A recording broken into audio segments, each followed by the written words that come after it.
Okay. A little raspy this morning.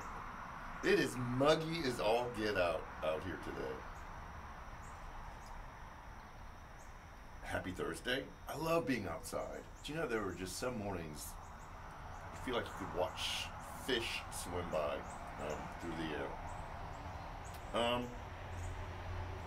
All of you Top Gun people singing Highway to the Danger Zone have no idea what it's like to be in this place with two ginormous wasp nests out there and poison ivy and thunderweed that just seems to be growing at me while I'm sitting here. It's like the little shop of horrors. But anyways, my mind is all over the place this morning. I have a tendency to give qualifiers before I say something because I know sometimes things that I'm wrestling with out loud aren't necessarily my settled beliefs, but they're where I am in the moment. And people like end products. They don't like watching growth. They just give me the answer. I want to be certain. And this is something that I don't know if I'll ever land on an absolute answer for. And here's the qualifier to set it up.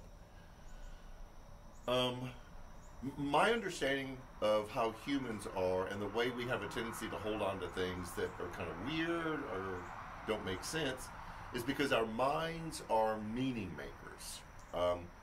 This is going to get a little bit nerdy, but basically what that means is when there's something that we can't figure out, we can't understand, we can't wrap our mind around it, our mind will do things without us being aware of it to try to make sense of it.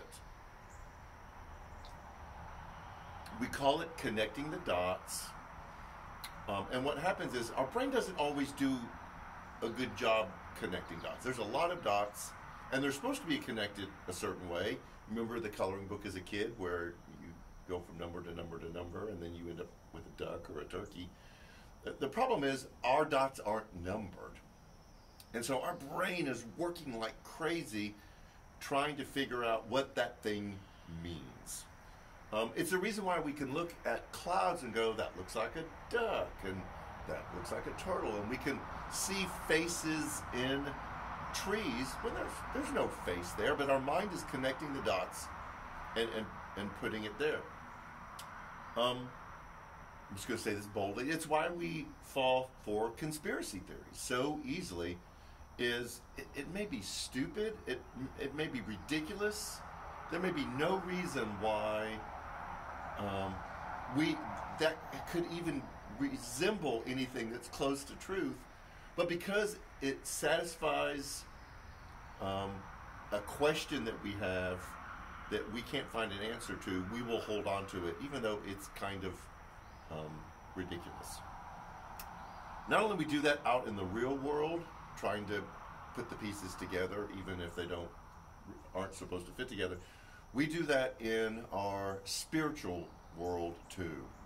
And so we have a tendency to have a lot of beliefs that aren't in Scripture, to say a lot of things that are cliche phrases, just because it gives us something to hold on to. It helps us make sense of that specific belief. Who is God? Why doesn't prayer work? I don't understand this thing in Scripture.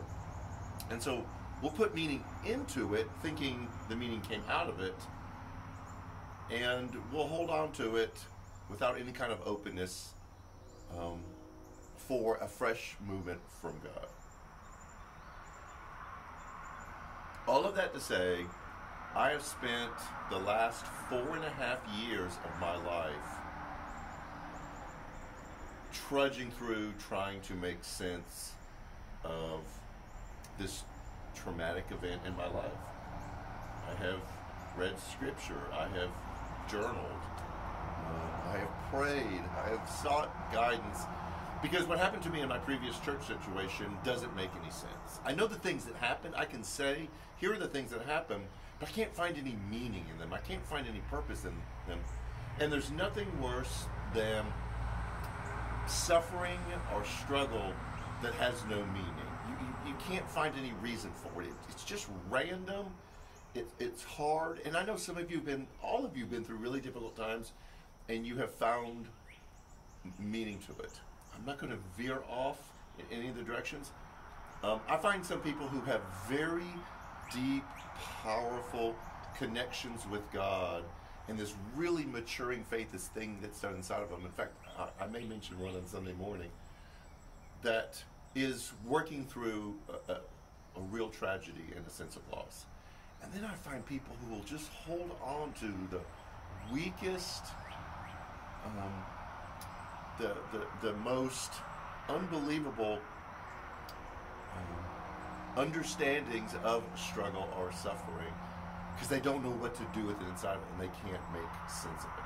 And I get that. So rather than judging what I would consider is probably not great theology, I work to have compassion for people who are just trying to make sense of something that they've been through that they can't. And so all of that to say, the way that our mind works, the way that we try to make sense of things, one of the most difficult, and I've talked about this, is struggle, is difficult times, is hard times. Because a lot of it is random. A lot of it is out of our control. A lot of it we can't make sense of. And that's why it hurts our relationship with God. And that's the importance of a relationship with God. A lot of things that you can find in church, you can find out in the community. You can find relationships. You can find closeness. You can find community. All of those things you can find in the world, but there's something that you can't find in the world. And I watch people who don't have a relationship with God really struggle with this, and that is bringing meaning and purpose and understanding to suffering. And that's something that a relationship with God can do that you can't find anywhere else. And so as we go through 1st and 2nd Peter, which is still just messing with me something awful, Peter talks about the struggles that they're going through and then the suffering they're experiencing. And he's saying, here are some things that I have discovered in my suffering and my struggle, that if you can do these specific things, if you can understand these truths, it will begin to put some framework and some understanding and some context to help you deal with suffering. I've never read this before. It's brilliant. And it seems ironic for a minister to say that something in Scripture is brilliant, because I always believe that. But I haven't seen this way before. It's kind of like a new understanding.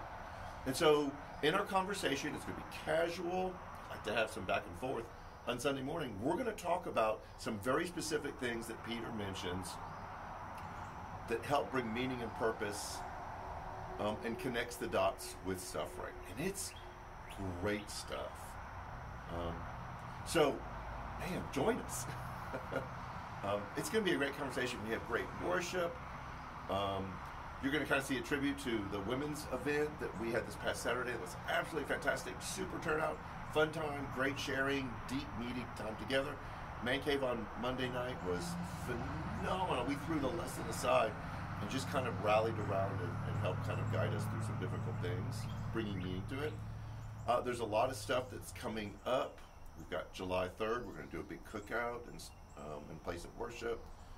Some changes that are happening in the children's area. We've got a new business admin / IT person, so you're going to see a lot of changes in that area too. We are excited. I mean, like, we're really excited. I'm feeling energized. So, and you can feel it in me. So I know I've babbled on long enough. It's noisy. It's muggy. I've got stuff to do. So, join us Sunday virtually. We love to see you there. Sorry about the YouTube thing. We're working on that. Or in person. We had a great crowd Sunday morning. A great crowd. So come join us there. We know the numbers are up. We can separate. We've got that all taken care of. So, have a great week. Stay cool. And take care.